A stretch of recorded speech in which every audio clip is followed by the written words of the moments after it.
Tape Deck Media. I'm Chris Chapman. And I'm Aaron Frescas.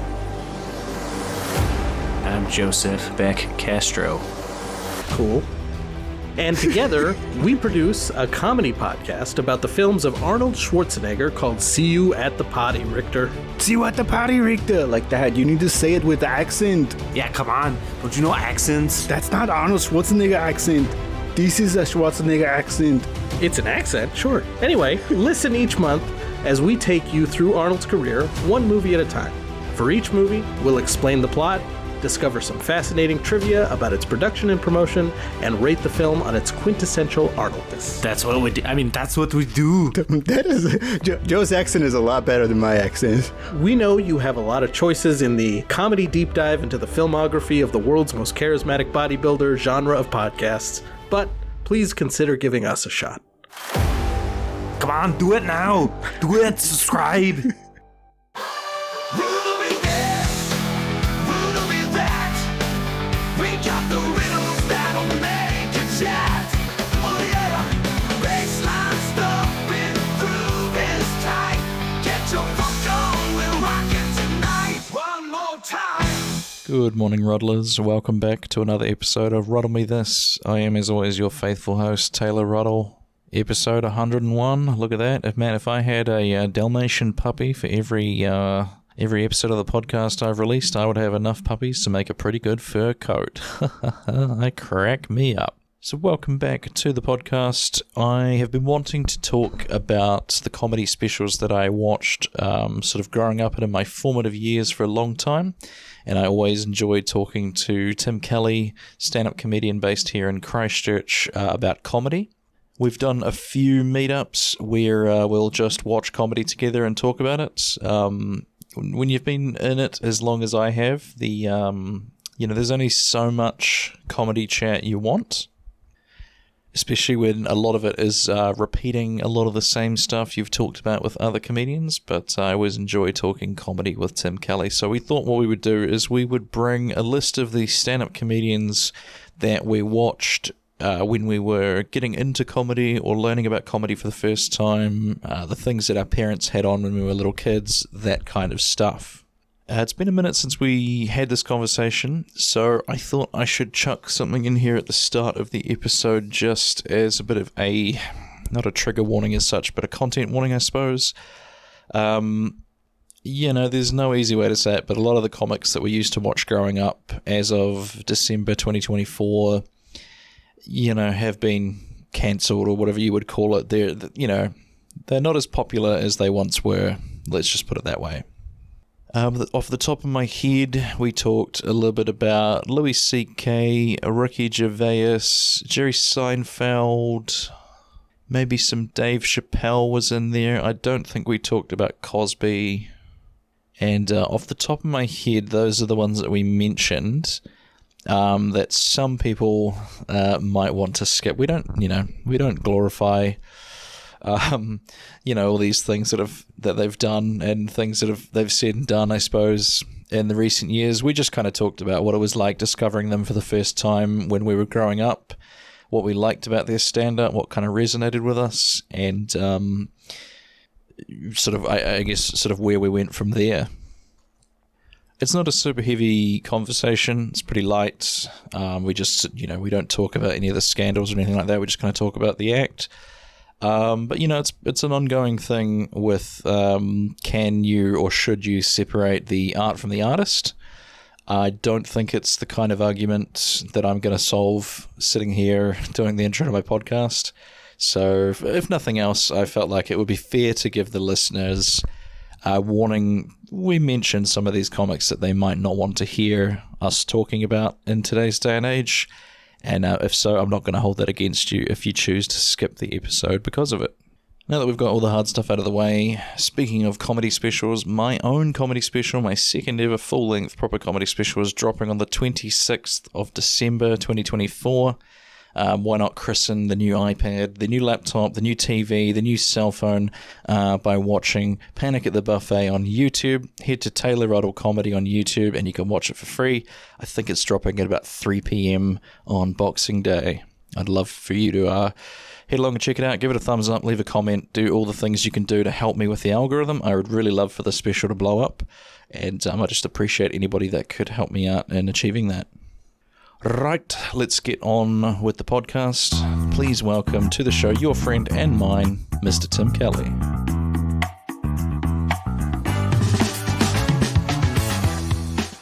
Mr. Kelly, welcome back to the podcast. Oh, thanks, Taylor. It's delightful to be here. Like I was just saying with Courtney Dawson yesterday, it's weird Name when drop. one of my many friends in high places. Yeah. It's weird when you've been chatting to someone for a bit and then you're like, okay, let's turn it on now for There the we go. podcast. We've got to pretend that we've just sat down. Yeah, do my radio voice. I used to work in radio, and Yeah. and it was all ads and like tractor sales and stuff like that. and if you listen to it, it's there's nothing more embarrassing. Yeah, it's radio is an interesting beast because it's a bit like stand up. I guess you're trying to make it sound natural, right? But just talking in your natural way doesn't sound right on the radio, does it? Well, and that's it, because we've all got pretty boring voices most of the time, and then if you're trying to sound upbeat, it just Yeah. And then in the booth, I've done a little bit of voiceover where you're like, I thought I was giving like 100%, and then I heard it back and I was like, man, that's like 20. Or no, it wasn't that bad. It was like 50. And then you're like, okay, I really got to turn the tap on for this. But it is what it is. So I haven't told you this, but this episode is not going to drop for a while. It's one of my Christmas. Yeah, sorry, bud. It's one of my Christmas lead ups. So. If everything's gone to plan, you're listening to this in the first or the second week of December. So hope that Christmas shopping's going well. And and isn't it great how Donald Trump won the election, and then we'll do the other cut. Isn't it great how Kamala Harris won the election? Perfect. We got it covered there. Got it. Wonderful. So yeah, I just brought Tim back because I wanted to chat about comedy specials, and I think it's like most people in stand-up that I know have watched a few, but like I feel like you and I are kind of into them. We're kind of like fans of comedy specials. I I'd guess. say nerds. Yeah, comedy nerds. Yeah. And I find learning the little like nodes along the way of like how people got interested in stand up really interesting, because it quite often paints a bit of a picture of like what their habits were like at the time getting into it. So do we want to do like one each? We'll talk about like maybe one of the earlier ones we saw each, and then move on to our next, like kind of the one after that. Or do you think it'd be better to go through like all of your ones and then all of my ones? Look, mate, you're the host. You're like, it's like Steve King. I asked him a question like that. Steve just went, I don't know. It's your show. Thanks, Steve. Thanks, Steve. Shout out to Steve if he's listening. So yeah, do you remember the first ever special that you ever watched? Well, my family was they were into well, it was quite weird. Like on long car rides, we had a cassette of Monty Python and Bill Cosby. Oh, yes. Yeah. And so like it was kind of all, like a little bit around, and then also we'd have a Billy Connolly special, and also Rowan Atkinson. Yep. Did this live at the Secret Policeman's Ball. And I still watch that all the time. He's doing stand up for that. It's more like sketch. Yeah, it's just all physical comedy, but there are sketches, but just so funny. Yeah. And so it was kind of always around. But I suppose the first one I bought one, I was traveling back over from the States. I must be about 15 or something like that. Uh-huh. And it was the first DVD I ever bought, and it was Jerry Seinfeld's I'm Telling You for the Last Time. What a special that was. I know, man. The opening where all the comics are like mourning his material. They're putting it in their big coffin and stuff. Yeah, that's a great special. It's funny how there's like, I guess a lot of your personality is kind of shaped by the media that you watched growing up, and like a lot of that is just down to chance of like your family just happened to have it like on. Well, back in my day, it was things that we'd taped off of the TV. You know what I mean? You'd have like a VHS, and you would tape like the Power Rangers movie, off 7:00, whatever it was, primetime movie slot, and you would have like, if you remember, I remember when we did it, I'd often be too nervous to stop and start for the advertisements. So, like, if I was really paying attention, we'd have a good quality version of a good rip, as they might say, for the DVDs, and it would like, you get that weird staticky VHS blink when the ads were coming for like a second. Otherwise, you just let it rip the whole time. But what was cool about that as well is seeing the old ads. Yeah, I do like that in hindsight. As a kid, I hated it, but it is cool in hindsight, eh? Yes. I'm sorry. I'm tired, okay? I'm tired. I'm sorry. I'm cooked. You've done 4 gigs in a row. I'm on about 5 or 6, and I've got tissues. I got another podcast to do this afternoon, and then I've got a gig tomorrow, and so it's we're running on empty at the moment, aren't we? But it's all good. So, do you remember much about what your impressions of this Seinfeld were? Because for me, I remember the joy of realizing that a stand-up special was a thing. I was like, it almost seemed too good to be true. Like, what do you can just watch someone tell jokes for an hour? Like, that doesn't seem real. Do you know what I mean? So, yeah, what was your kind of impression of it? Yeah, I couldn't believe how amazing it was, and why this wasn't the most popular thing in the world. Yeah. Which is, it's getting closer to that. But for me, I couldn't believe how funny it all was, and I was just so impressed, and I would try and steal all the jokes, and I guess because Jerry's a weird one, like this would have been just after his peak. And yeah, because have you watched Comedian, the documentary, where he talks about after doing that special, how he had to then come up with like a new act, which it's so fascinating. I don't know if necessarily kids today would understand this, but like back in the day, they used to never record. Like, I think Leno has never recorded an hour. He just does this. He just tours, and as far as I could tell, it's just the same thing. But it was like Carlin and Seinfeld were the two that kind of started chucking out their old stuff and doing like a new show the following year. So I think, even though it seems pretty like normal to do now, I think at the time it was like a big deal that he was telling us for the last time, as the name of the DVD says. Yeah, but it's also like a greatest hits, like the Rolling Stones, and he was just doing all the bits that kind of had worked on the the start of the show. So I don't really, now when I think about it, I don't love Jerry Seinfeld anymore. No. But for me, yeah, that's exactly it. Just seeing an hour of comedy and just being like, this is the greatest. Yeah. This is such a good time. And like, that's how I feel about comedy all the time. It's like, why don't more people love this? Yeah. Because laughter, surely, of all the emotions and all the I hate calling it art. Fucking wanker. But the art form, like all the other arts, you might cry during a film and they'll go, it's such a good film, I cried. Right. But laughter's way more fun. Yeah. And if they're good, you get to laugh for an hour or so. Uh-huh. And so, yeah, I think it's... Hey, here's an interesting question as well, actually. Now that you're doing stand-up, do you laugh out loud when you're watching specials, or have you kind of like, because that went away for me for a while, but I was watching a 2016 one. It was Michael Che, from like SNL. Sure. His show called Matters, which it was around Black Lives Matter, that kind of time period. Yeah, that had me laugh out loud several times during it yesterday, and I was like, I haven't felt this joy in years watching stand-up, so it's coming back, I think, for me. Yeah, I think it's just maybe quality of it. Yeah, it was some really funny stuff in that. And the funny thing is that I can't remember any. I just remember one bit where he said, "That's right." He was talking about giving money to a homeless guy, and he reached into his pocket and he only felt that he had one bill, and he took it out a little bit and saw that it was a 20, and then he was like, oh, I don't want to give this to the guy, but he's like, I can't just walk up to him and take it and be like, oh no, that's not for you. Got change. And then he said he went into a store and bought some stuff, so he had some change to give to the guy.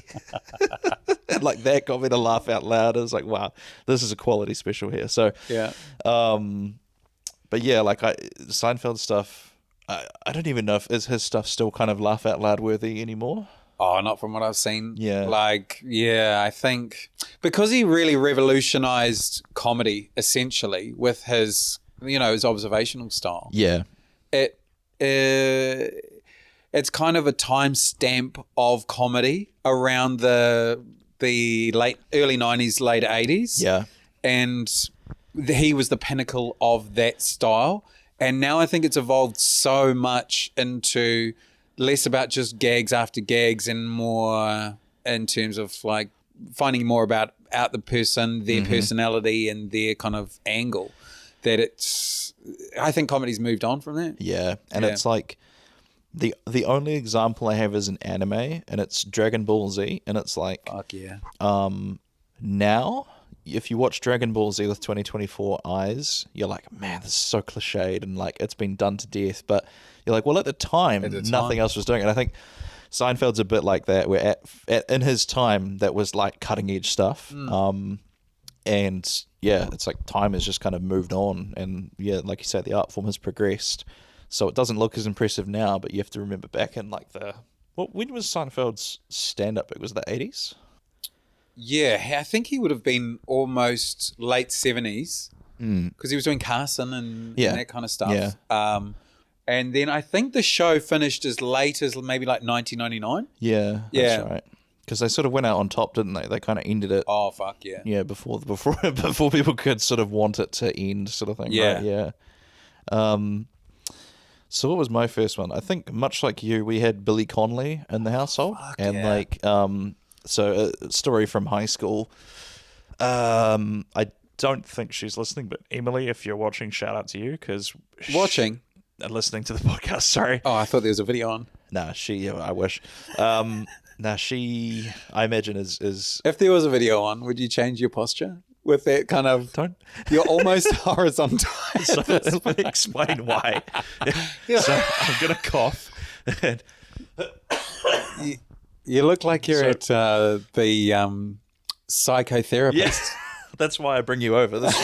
I'm not even recording. I just want to talk to you about my day. Please. So the reason I'm lying like this is because like it makes my neck longer, and I think because I have such a deep bassy voice. Show off. If I'm hunched sitting like this where my neck is bent, it just feels like that whole area vibrates way more, and like it. I think is why I get an irritated throat. So I was trying to sit up properly with it, but yeah, I don't know. I'm sort of, it is kind of weird staring at the ceiling and talking to someone now. It's almost like.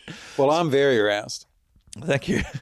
I've lost my train of thought now. So you were talking about Billy Connolly DVDs. My friend Emily, she used to babysit her like neighbor's house when I guess the parents went out for a bit and they had a little kid. I can't remember how old, obviously young enough to need babysitting, and we would just bring out a pile of Billy Connolly DVDs and pick one and watch that, and like, again, I don't think I've ever laughed that hard as those days when I was watching Billy Connolly stuff. Like, something about that style is just hilarious. Like, have you watched much Billy? Sure, yeah. Absolutely.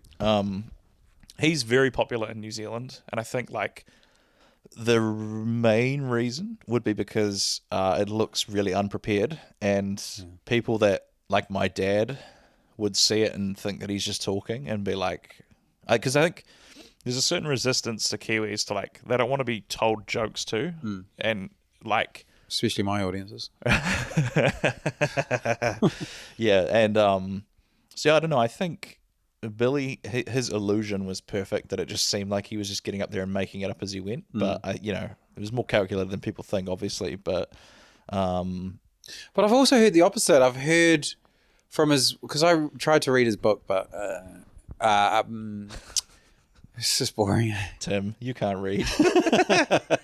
He was, and she was saying that he would sometimes just do a whole new hour on the fly. Wow. I know. And I just can't believe that. I find that hard to believe. Maybe he was being generous to her or like... Yeah. I think the one thing that we forget about Billy is like he would quite often put street jokes into his specials. Like there was one where he tells this story about what do you call what's the correct little person? Like a Go on. No, I don't know what the correct Filipino? No. Like someone with dwarfism, I think. Is dwarf still a correct term for that? I'm not quite sure, but a little person, you know what I'm talking about. Like Peter Dinklage from Game of Thrones, and there was some street joke he told about a woman, you know, offered her seat to this little person. And You're dancing around it. I'm not going to say the word you want me to say. I'm not going to get cancelled, you know, just before we hit 100 episodes. I'll wait till we've hit 100, then I can I can unleash Munchkin. Yeah, that's the word you were both thinking of there. She offers a seat to this woman, and the little person like blows up at her or something, and then some other lady on the bus like scolds her and makes some joke about like I hope Snow White kicks your ass when you get home or something. He tells this kind of story like that, and you know I've seen that joke on like, you know, like people used to send emails with jokes around. It would just be like 10 of these long shaggy dog stories. Yeah. So like I think in that sense I could think Billy might just have written on his hand a list of topics that he wants to talk about on this particular show, and imagine having that kind of like confidence, charisma that you could make that work, eh? So cool. Yeah. So then after Seinfeld, what did you watch next? Seinfeld. Then I graduated, I feel, to Ricky Gervais. And Ricky for me was the biggest probably influence in terms of when I first watched The Office. Like I've always been interested in comedy, and so it would be stuff like Seinfeld. And did you ever watch Moon TV? Yeah, a little bit, yeah. Lee Hart? Yeah. Fucking hilarious. He's great. Oh. I mostly saw him on Pulp Sport. Oh, yeah. But from there, I was like, this guy's funny. Oh, so funny. And then I saw The Office, and The Office to me just blew my mind. Like, I never thought something could be that funny. Was this the British Office? Yeah. And I was just like, I felt like finally somebody's making something that's made for me or my sense of humor. Yeah, and I just couldn't get enough of him. And so I just listened to all of his interviews. And then he came out with all those stand-up specials. Yeah. And nowadays his stand-up specials, there's a lot of controversy around it. And there's a lot of things around like the transgender issues and all that kind of stuff. Yeah. But if you look at his early stand-up, his ability, he has such amazing like act-outs and subtle looks, and there's a kind of acting that goes along with it. Very performance-based. It's a bit nerdy, but it's just, it was so pure and so funny. I couldn't believe my luck. And I remember he was talking, we were watching it as a family. Yeah. Right? And he was talking about pandas getting those sexual aids or like getting pills to it and just coming so hard and just being exhausted after. And I was laughing so hard, but trying to do it secretly because my parents are watching. Yeah. And you didn't want them to know you knew what he was talking about? Yeah. About coming in a panda. Yeah. Man. But so for me, like, it's so silly, but even nowadays when people ask me who my favorites are, I just don't want to get into, I don't want to have to defend. It's a loaded thing to have to say, right? But you can't also deny that, like, man, he had some good stuff that I used to like when he was starting out. Yeah, right? exactly right. And his stand-up's kind of now, but when he does little bits and little act-outs and that kind of stuff, he started incorporating it in his last special, and that's the stuff that makes me laugh hard out. He had a great routine that I really liked.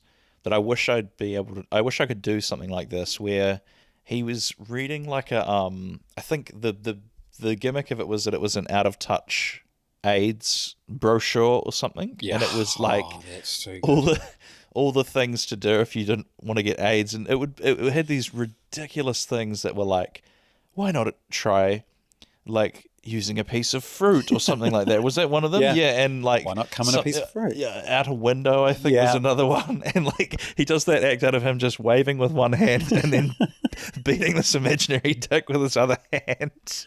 Just like, oh yes, morning. Oh no, that's 17 next door. You know, like it just like it's almost Eddie Izzard in that it just they paint this insanely vivid but like mundane picture. Like there was an old Eddie Izzard piece. Or Susie Izzard, I'm not quite sure what the correct. I think Eddie doesn't mind either way. Goes by both. Both, yeah. Where Eddie was talking about Darth Vader in the cafeteria, in the canteen, yeah. And Darth Vader's got something on his chest that's like a vegetable slicer or something, and the line is Darth Vader goes, "But the man at the garage said," like just that line paints such a picture of like him being sort of like swindled by this like used car salesman, and it's just one single line of like but you know what I mean? Yeah. Like that stuff gets me. Well, Eddie Izzard almost made my list because that special, especially with the Death Star canteen, is so iconic and was so. Is it indefinite article? I don't know. I think it's either that or it's Dress to Kill. It's Dress one to of those Kill, two. I think. Yeah.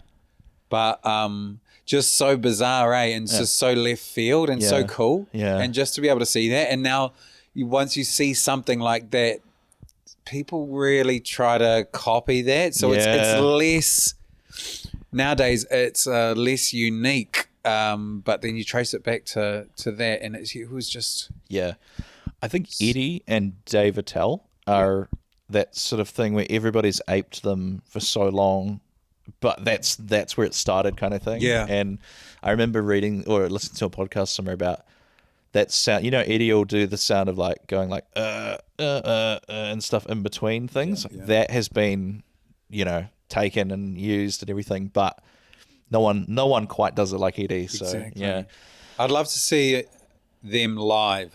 yeah, That would be fun. yeah, absolutely. I think I don't know if it's out or not, but Eddie did like Hamlet or Shakespeare or something. True. Romeo and Juliet, where it was like a one-person show doing all the characters, using that technique of when you turn slightly and then change the voice or whatever, which weirdly Eddie attributes that to getting it from Dave Chappelle. So it's this interesting sort of circular inspiration thing. So yeah.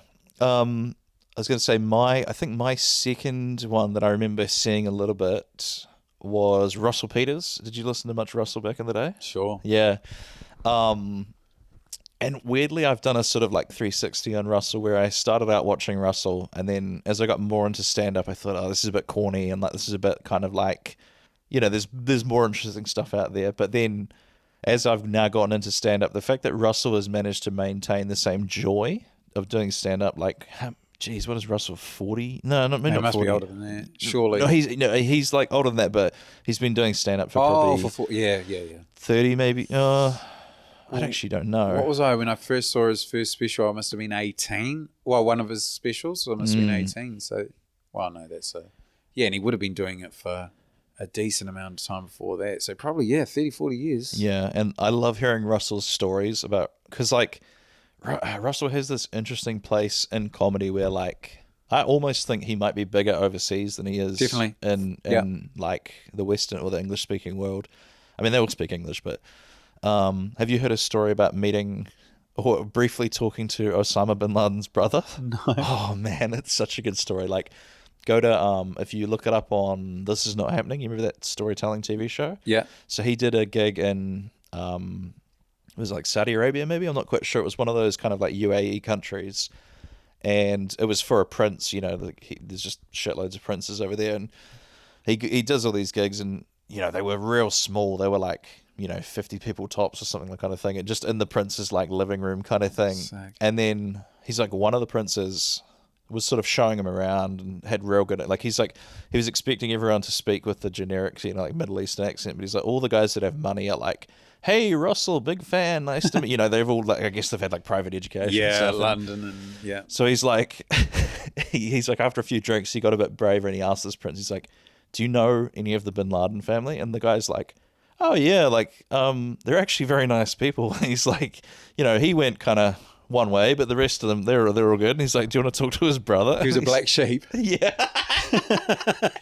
And he's like, do you want to talk to his brother? And he's like, fuck yeah, I want to talk to his brother. And so they get him on the phone, and he's like, he's not sure what to expect. And it's, again, perfect English. Hey, Russell, man, I'm out of town. I would love to meet you, like, you know, whatever. And so he's like, when do you get back? And he's like, tomorrow. And he's like, oh, I got to fly out. And so he couldn't end up meeting him. And he's like, well, hey, keep my number and stay in touch. Yeah. So Russell's like, I'm not saving your number on my phone, man. Just something Bin Laden on his phone. But I'm under a lot of people's phones as Osama bin Laden. Are you really? Yeah. Oh man, that's tough. I mean, unless you don't mind. What am I going to do? It's a looky-likey, yeah. Did I say about? I've probably talked about this on the podcast. I got recognised as Matt Lilley the other day. Oh, you poor bastard! It was funny because like the lady was insisting she'd seen me do stand-up before, and I was like, maybe, but I don't think so.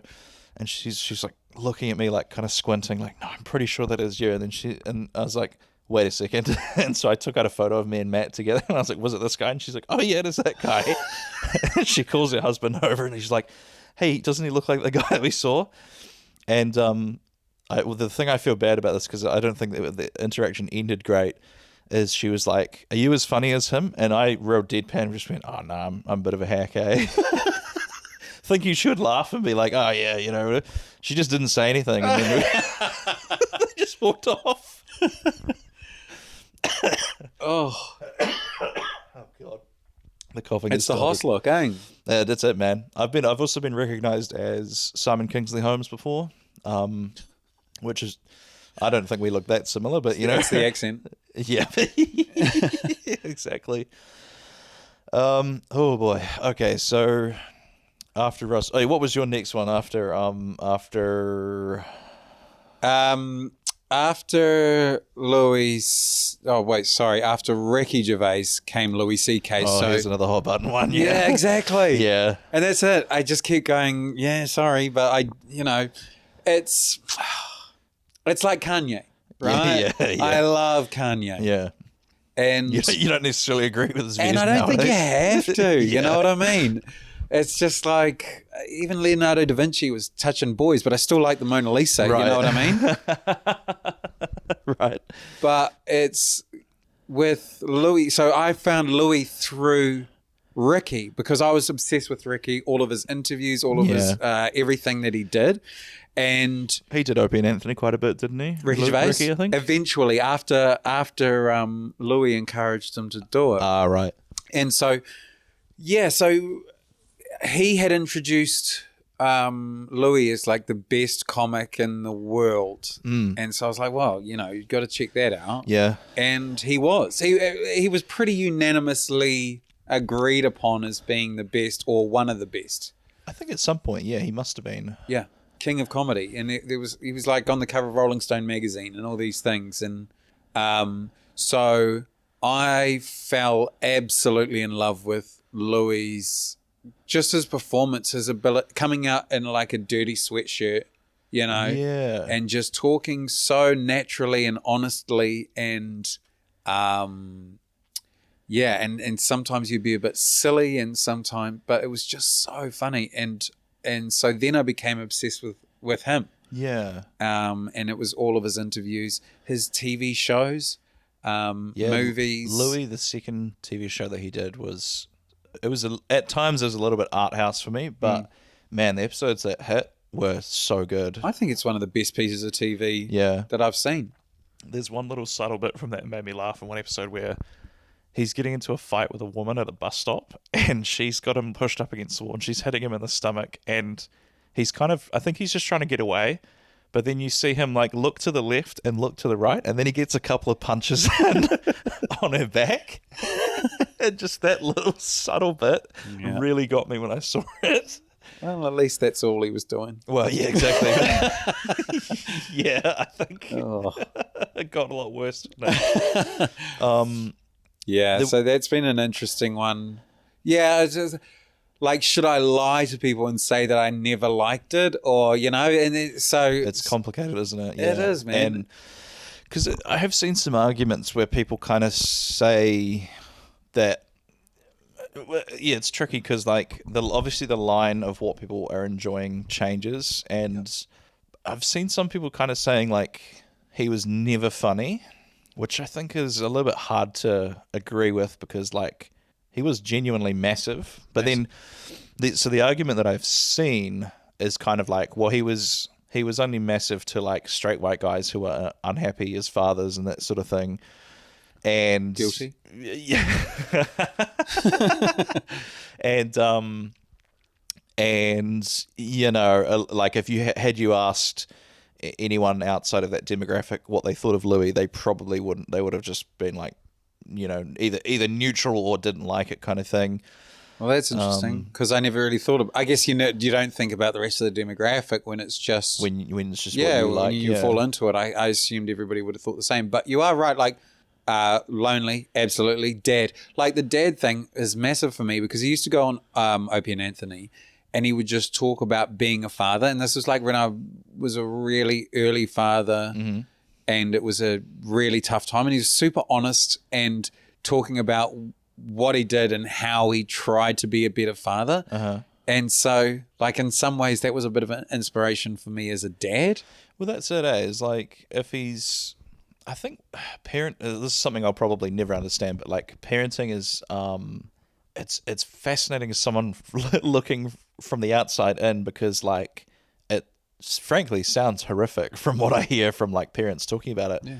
But then also people say it's like the most rewarding thing they've ever done in their whole life. And like, I think people are a little hesitant to say the annoying stuff about parenting. And that's what one thing I always took from Louis' old work is that like he would talk about how his daughter was like an asshole or something. And I think there was an old joke about, he said it felt like his daughter was a man with a gun in the other room and they kind of had to appease her. Like, you know, I think sort of thing about his wife saying that, oh, she thinks you're going to be a cat for Halloween. And he's like, so? I don't care. I don't have to be a cat. And his wife said, no, but she's going to be really upset if you're not a cat for Halloween. And he's like, where'd she even get the idea from that I'm a cat? I haven't said anything about being a cat for Halloween. And so like, I as a not a parent, but I just thought like that must be refreshing for parents to be able to be like, oh yes, that is so annoying when they do that. And like, I think even with TikTok now, you'll see like mums and stuff will post their kind of common experiences with just annoying things that kids do. So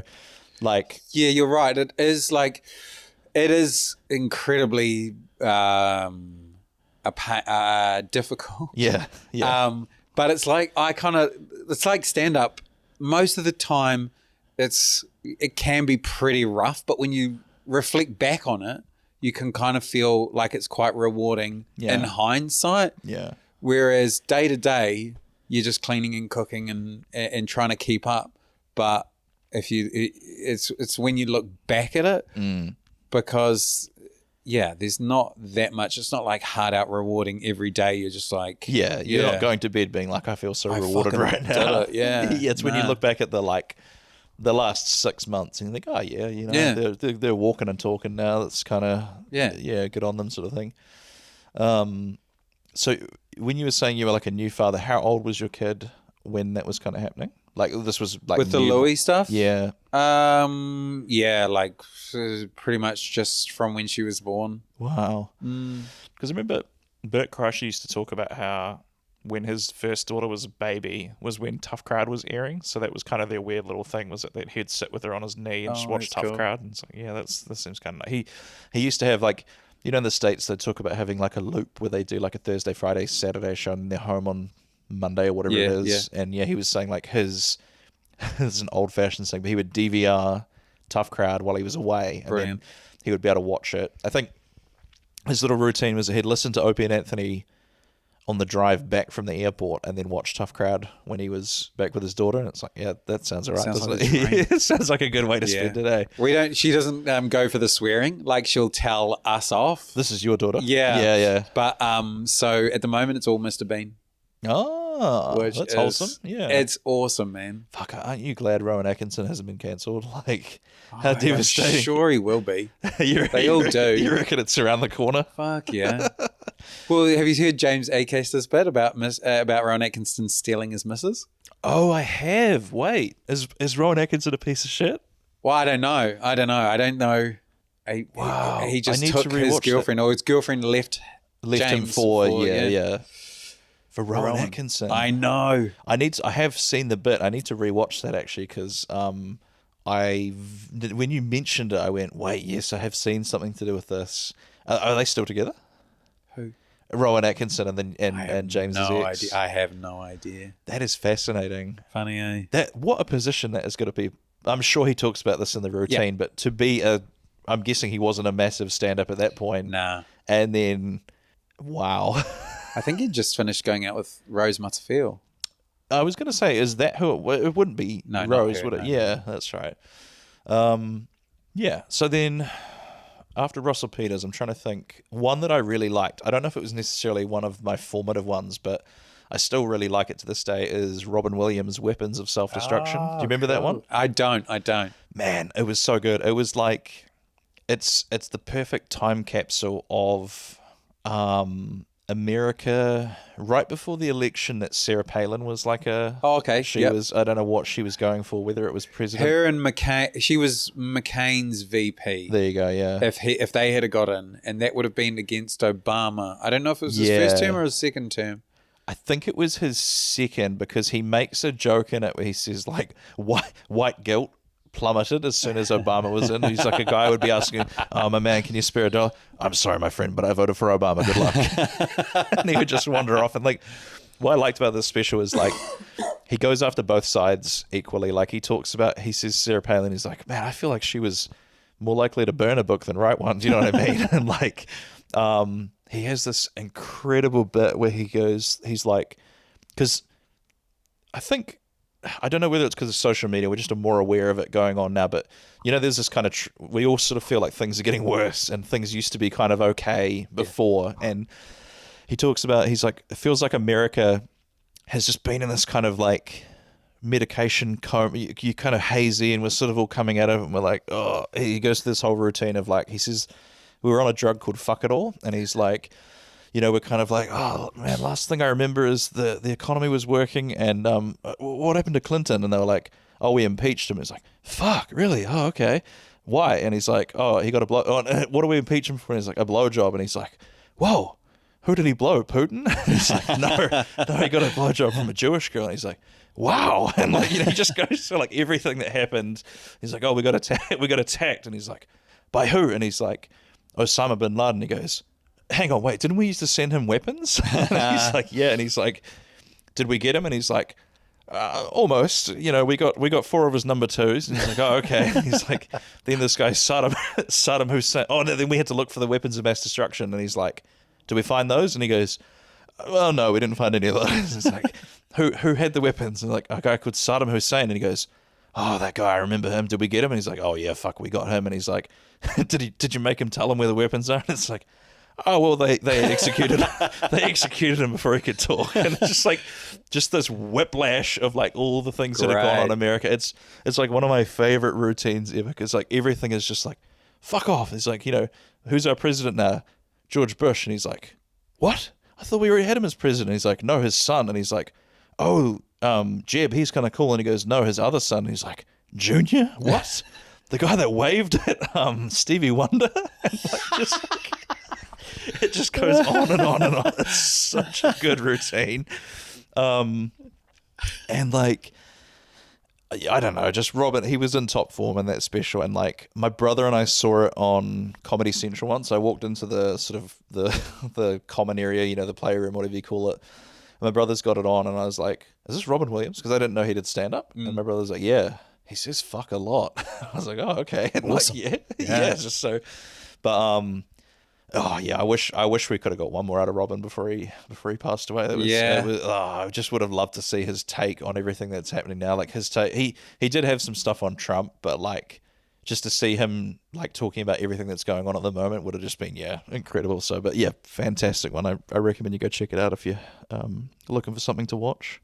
Yeah, Robin Williams is an interesting one for me. Like, It's a bit manic. I find it hard it is to. manic, yeah. Yeah, it seems Yeah. exhausting just to watch it. I Yeah. mean, that's cocaine though. It's just like He's got like 12 bottles of water sitting on the table behind him. yeah, he's just sweating profusely. Sweating, yeah. yeah. His induction into the comedy Hall of Fame was quite cool though, because just seeing little bits that he did about what a man's face looks like when he's giving head, it's so funny, man. It's really I good. haven't seen that. That's quite good. Yeah. John Mulaney, I think, does the intro for him for that. Oh, cool. Inducts him. Yeah. Let me just check how it out for time. Oh, wow. Time flies. What is it?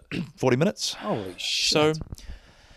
So, let's shift it a little bit. Do you feel like you have any ones that you watched that kind of influence the way you do your act? I would say that I was probably most influenced by Louis, and I've spent the last 6 years trying not To not be. not to do it, like Right, just try right. because that's how you started stand up, right? You see all these things that you like, and Yeah. you're like, that's what I want to do. Yeah. and subconsciously you're essentially trying to do their bits. Yeah. But so it was started off with that, and now I would say I'm Colin Quinn is the only one that I'll just. He's kind of my high watermark where I am aiming for, but he's so unique that I don't think I could really, and he's way clever. He's uber smart, and I Yeah. feel like you and I are a couple of the only people that we're like like the only members of the Church of Colin Quinn that I know, and it's real hard to recommend Colin to people because you're kind of I like hate it. you're like you're either gonna really get into this or you're gonna the mumbling and the trailing It's- off is gonna put you out, and It's people's face when they're watching it as well. They just kind of screw up their face, and then they're just like, "Oh, is there any punchlines?" oh no, And you're just like, "Well, not really. It's just kind of like smart things that you Yeah. chuckle away to yourself, and it's that's right. it's and it just I think we just have to live with the fact that no one will just be alone together on this island." The Colin Quinn Island. I love it. I wonder if any of my listeners are also Colin Quinn fans. Let us know in the comments. I'm trying to think of ones that. So I have to be careful not to watch too much Todd Barry, otherwise I start to amp up the dryness and the kind of like the way he delivers his punchlines always gets me. Jeselnik is another one as well. I have to be careful not to kind of like try to copy what the delivery style of what he does. I'm trying to think of other ones lately. I think Gary Delaney, I have a lot of jokes that are like very Gary Delaney, but I don't mind that so much because like I like the way he does one-liners, so it's kind of like I don't even know who that is. he is a British one-liner guy. Do you know Sarah Millican? Yeah. So they're married. Oh, and, no way. Yeah, she's way bigger than he is. Yeah. Like, Oh, that's rude. no. In terms of popularity, and he's like, he's probably like my favorite joke writer comedian. Cool. He just does one-liners, and he's got like his stuff is quite rude. I guess it's like a lot of little sort of like he said, you know, a woman the other day described me as quite a looker. Well, voyeur was the word, you know, and just like stuff like that where you're like, it's more like misinterpretation of languages. Like that one I have about, I ran into an old friend, asked him where he works. He said, my dad's firm. And I said, oh, your mum's quite attractive as well. Like that is a very Delaney. And I actually sent that one to Delaney and said, hey, people have said this is a very you joke. And he just wrote back like, good gag that. Hope the comedy life treats you well. So, yeah, no, it was, Holy shit. so Have you happy. done that to anyone else? I've sent stuff to Jokes with Mark to try and get on his podcast, but I think I'm too small fry at the moment. So Mark Simmons, he's another one-liner guy. Oh, okay. He was in New Zealand this year for the fest, and if I was in Auckland, I think I could have got on his podcast because I had a couple of emails back and forth with him, and he was keen to do it. But because of the time difference in the UK, and because they're so busy, always gigging, like I think you have to catch them on like a travel day or something, and where the time difference works out, and so it's so much heavy lifting. So I'm hoping I'll be on it one day, but you know, what are you going to do, right? You just sort of got gotta keep swinging, and I guess just hope eventually that you become notorious enough that they start reaching out to you, right? Yeah. Well, it's interesting you say that about like trying not to sound like someone. Yeah. Do you know who Casey Rocket is? I've heard the name. He's a Kill Tony kid, yeah, and he's very active on stage. And I find if I watch him too much, I'll also just start darting around the stage.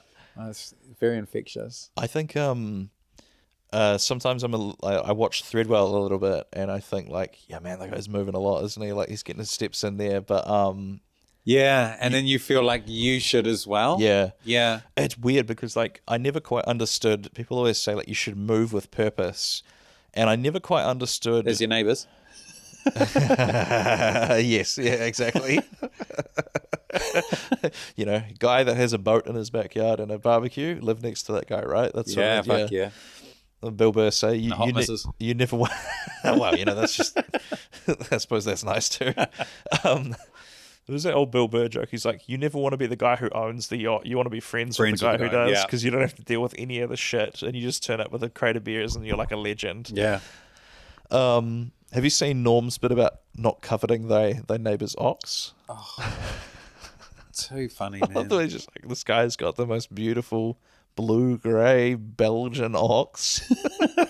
He's like, I'm not supposed to cover that thing. He's like, my ox has got some neck thing. Big bell around it. Fuck, what was I talking about? We're talking about not stealing people's stuff. Are there any comics that do things that you're like, I wish, like, because that Gervais going through that pamphlet was something I always wish that I could do and make funny. Like, have you got anything like that you've seen where you're like, man, I wish I could get away with doing that? 100%. Like my favorite comedian, or like if maybe not I don't think I have a favorite, but like a Mount Rushmore. There's a guy by the name of Paul Foote from the UK, and he's very bizarre and odd, and silly. Yeah. Russell Brand took a lot of his like whimsical movements and hand gestures from this guy. Yeah, from this guy. He's an OG of British comedy, and he's just bizarre. I saw him at the Edinburgh Fringe, and I've seen him twice in New Zealand.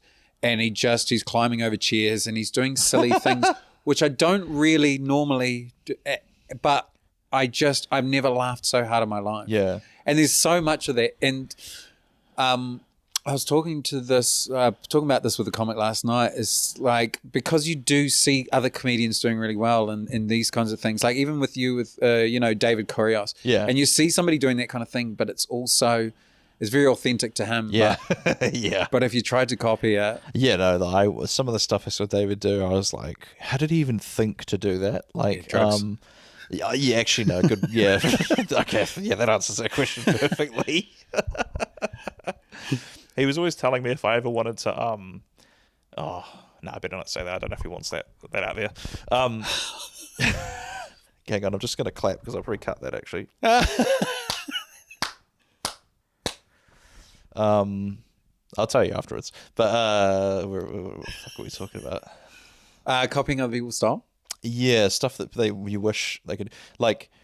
Yeah, I wish I could make that reacting to things in the wild funny. Like Ruben from Dunedin has a bit about the sign that he saw in a flower shop that said, "We do not give information," and like just the oxymoron in that of then you have to ask them like, why, what's the story behind that sign there? And like they were just sick of people coming in and asking for like bus timetables and where the toilets are and stuff, and then not buying anything because it's a flower store. Like, it's a very specific thing. And yeah, I just wish I could come up with a good found in the world. Like, you remember Big Jimmy Small, his one about seeing a fish and chip shop that said closed due to some reason? No. Oh, so he has a whole routine about that. And like, I've never been able to make that work. I think I say my reaction to it and the audience just goes, yep. Yeah, you do. You try these different styles. Yeah. And that's what I've been, I really want to work on my act outs. Same. And then I do it and I eat so many diddles, or just trying to be a bit more like, I'll just do these kind of bizarre scenarios and I just lose everybody. And then part of me thinks, well, that's just something you need to work on. And then part of me thinks maybe it's just not my how do you know, wheelhouse. Right? Yeah, it's hard to know. I think I think, like you said, though, like if it's authentic to you, then it doesn't matter whether it's right or wrong. But I think the problem is when I try to do certain act outs, they don't feel authentic. And so that's the tricky thing. Although when I was on the tour with David, he was telling me like, he's like, I'm noticing that you're putting in more effort to act outs and stuff now. Like I have a bit about being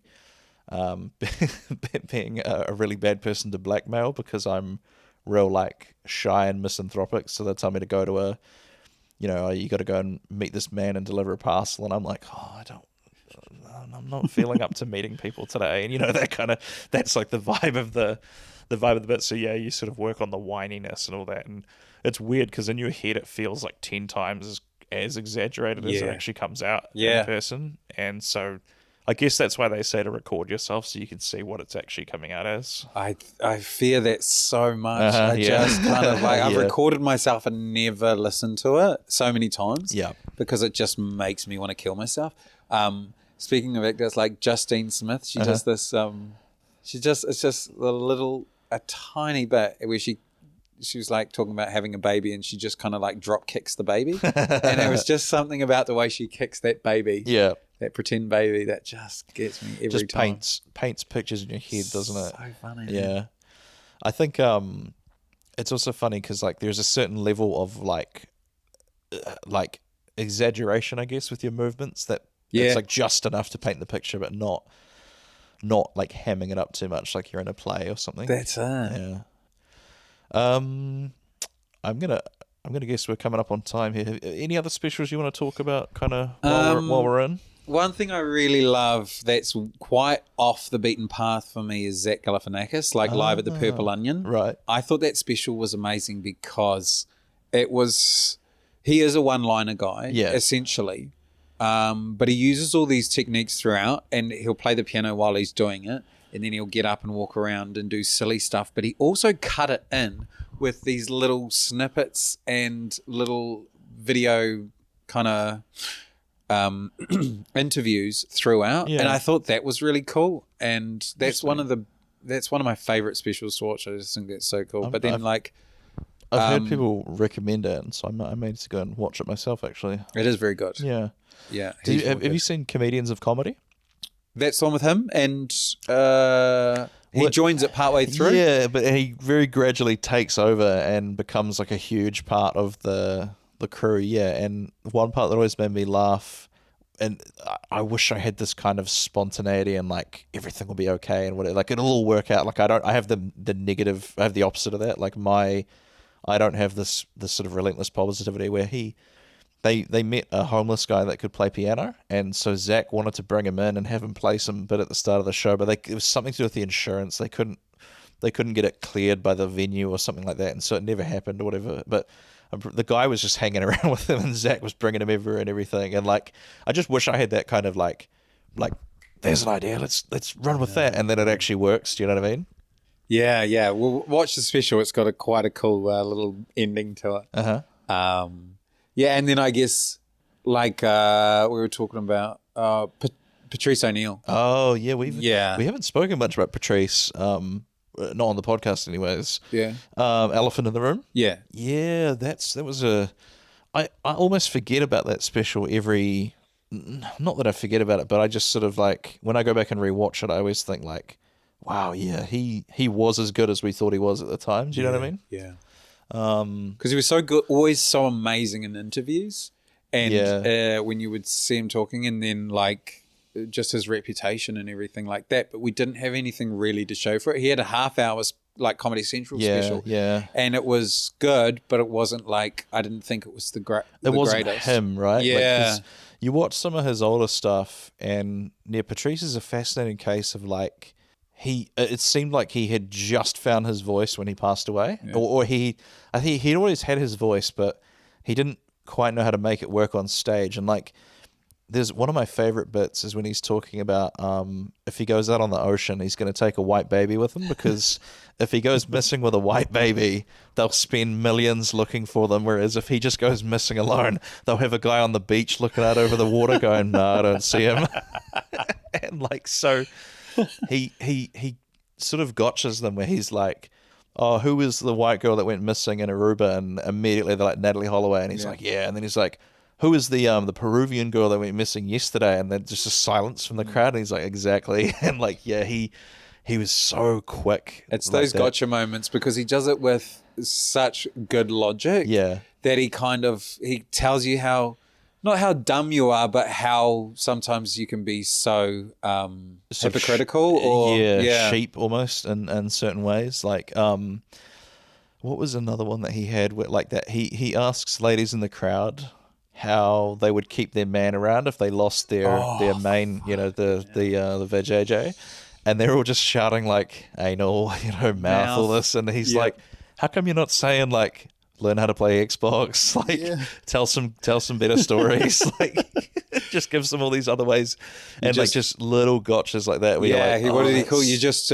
showing yourselves as a series of holes. Yeah, it's like can you imagine how embarrassing it must be to get, those like, it's like a rope on the ground and there's like a carrot or something in it and you got to grab the carrot and the rope like snags your leg. Like, imagine how embarrassing that would be to be caught by one of those things. Like you're just hanging from the tree. Oh, I feel like that's sometimes Patrice. He just lays these traps down and people walk into them. They're so funny. But then as well, like, would you stop for a carrot? Not a carrot. It'd have to be like a Big Mac or something. They would get me if it was a Big Mac or something. Yeah. The carrot would probably, they would. Just kick it. They'd get caught anyways. I'm trying to think of any other standout bits from Elephant in the Room because it is all so good. And like something about it is like so loose and like the way he walks in and then it's like he gets distracted by a lady in the front crowd she's got like big breasts and he just opens by being like, thank you, audience coordinator, for putting her in the front row. And like, then doesn't even say, he's like, oh, sorry, I was supposed to come out here and be like, oh, hey, y'all, but I just got distracted. And like, just something about it is just so like. He does that sexual harassment day bit as well. Oh, at the office. Yeah, that's right. He says there's one day where you should be able to ask and find out or whatever. He's like, you buy them flowers and you say like, look, I was just wondering, happy harassment day. Yeah, that's a hard sell though. Like, it is. And now that we're talking about it, it does sound awful. Go and watch the bit. Please. Don't just listen to us. No, we didn't say it. No. That's a good bit from that one. I'm trying to think, what is his closer in that show? I'm going to have to watch it again, to be honest. Yeah. I suppose let's put the warning out there. Patrice maybe necessarily hasn't aged as well. So he drops a few slurs and stuff, which maybe at the time were acceptable, but were they? A lot of homophobic kind of slurs. Yeah. He would refer to guys as the FAG one, and that kind Which one? I don't want to say it. You know what I mean? You can spell it. I can't spell. You said that before. Fuck, he's right. He's got me there. You've just trapped my leg hanging from the tree. With a carrot halfway down your throat, your closed up throat. Yeah. Because I got allergies. Oh, man. It's killing me. Oh, you kill me, Tim. I swear, I've said this in another podcast. I don't think I laugh as hard as with you and Jared on these things. Like, it's... Well, that's what we're trying to build here. We're just trying to build some green room fun and giggles. Yeah, man. I did a podcast the other day, months ago now by the time this drops, but another podcaster called Simone Whitlow does a history podcast. Cool. We're sort of trying to build like an MCU of New Zealand podcasts where we all kind of appear on each other's ones and stuff. So that'd be cool to get something like that going. Fuck yeah. Get the comics. History about what? What did you talk about? So I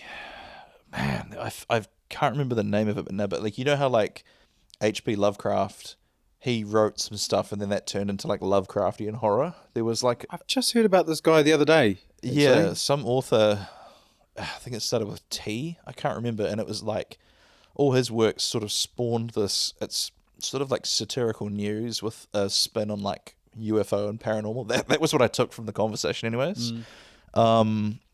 And yeah, her podcast is like that's a heavy theme in it, but then it's also just weird, unexpected stuff from history. It's a shorter one. It's only about 15 to 20 minutes. And she does all the music behind it and stuff as well. Choice. So it's very cool. It's Tales of History and Imagination, I think is what it's called. Cool. So yeah, trying to expand the net a little bit and get some other podcasts to do some crossovers. So hopefully next year, 25, will be a big one for pod, because like that's kind of why the US is booming now, because they have all these podcasts that people watch, like Bad Friends and Bert and I guess JRE and all that sort of thing. Sword fight. Is that a real podcast? Jim show? Norton and his Oh yeah, wife. that's right. Yeah. Is that still going? Yeah, they just had Colin Quinn on, and then I might have to give Chris, the Italian Chris. I forget. Oh, DeStefano? Yeah, DeStefano. That's the one. I love him. Yeah, he's funny, great. man. He's finally got a new logo for his podcast. Like what I love about podcasting is you see all of these moments in history where something changes. Like this one particular thing is he has Noel from the Tiny Meat Gang podcast on, and they're like a hip, like they're cool with young people sort of thing. And Noel's telling Chris that like all of his branding feels real boomer and it's like not cool. And I think Chris kind of laughed it off at the time, but probably took it to heart a little bit because he released a new podcast cover that looks way cooler. And I was like, oh, that's cool. So like we saw that first exchange happen, and then what the result was, it was like we have a record of it happening, I guess. And that's the cool thing about podcasts as well, or at least the old days of radio. You could hear the formulation of bits when they start, and not just people trying out their material on the radio. That's the worst. Yeah, that sucks. But them discussing an idea and then hearing it in their special or something 100%. like that, and it's just like, cool.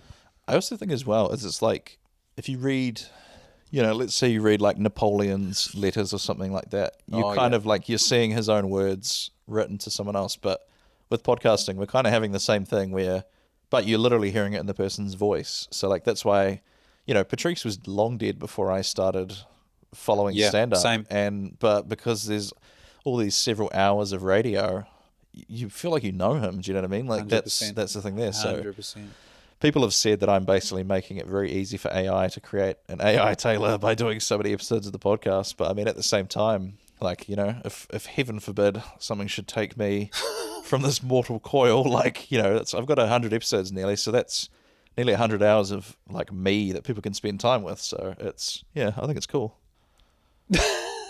What, the AI would take over the radio show? No. I just mean if I died, people could listen to 100 hours worth of what I've done. On loop. Yeah, absolutely. When you die, you don't have much control over how people perceived you, or you kind of learn from... That's it. Some people, their perception changes. I mean, just look at Jimmy Savile. Yeah, no, that changes a lot when stuff comes out. But like, I don't know, you hear people giving a speech at a funeral and you think like, man, like... Is it going to? Are people going to say things at my funeral that I'm like, what? No one's coming to your funeral. Yeah. To be fair, I think by the time, what have you just handed me here? You've handed me you are invited. Declare the good news. Oh, where'd you get this from? It was in the mailbox. It was in my mailbox. I think it says in my mailbox. You're like, I'll just check his mail on the way. So there's a little ASMR as Tim just handed me a Jehovah's Witness pamphlet. Is it Joho? I think so, yeah. Oh, yeah. I love those things because they don't understand. So basically it's a Jesus pamphlet, yes. But they just don't understand the target market or who they're marketing towards because they just need to make it look less awful.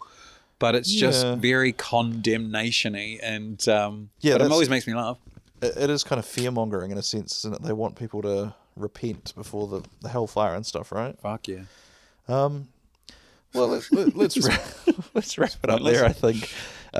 Tim, always a joy, always a delight. The podcasts never go quite to plan, but I mean, I don't know, I have fun recording with you, and you don't have social for me to plug, really. You're Tim Kelly, obviously, on Insta. That's the one, and that's actually the name, Tim Kelly, obviously. Is it a full stop in between?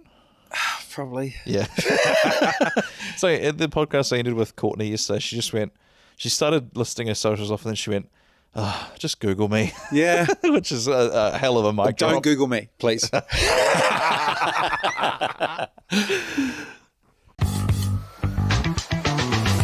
Thank you for listening to Ruddle Me This. Don't forget to hit subscribe and leave me a review on your favorite podcast platform. You can find me on social media at Taylor Ruddle Comedy on all the major platforms. You can also join patreon.com/Taylor Ruddle Comedy for free, which gets you access to all sorts of extras and behind the scenes content, as well as allows you to communicate directly with me and let me know what you think of the show. Tune in again next Monday for another episode of Ruddle Me This, and until then, Ruddle her out.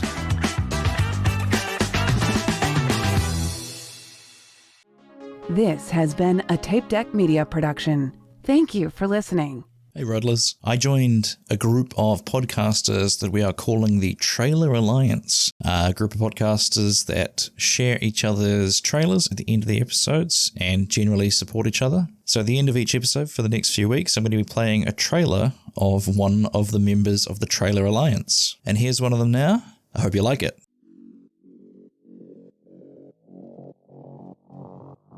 Hello, Like Mother, Like Murder listeners. I am Rachel. And I'm Heather. We are the hosts of Like Mother, Like Murder. We bring you the good, the badass, and the crime. Each week, we bring you stories from missing and murdered to survivors and women who empower you. And of course, some mom talk sprinkled in. Check us out wherever you get your podcasts at Like Mother, Like Murder. And give us a follow on social media so that we can say hi. Okay, love you, bye. Okay, love you, bye.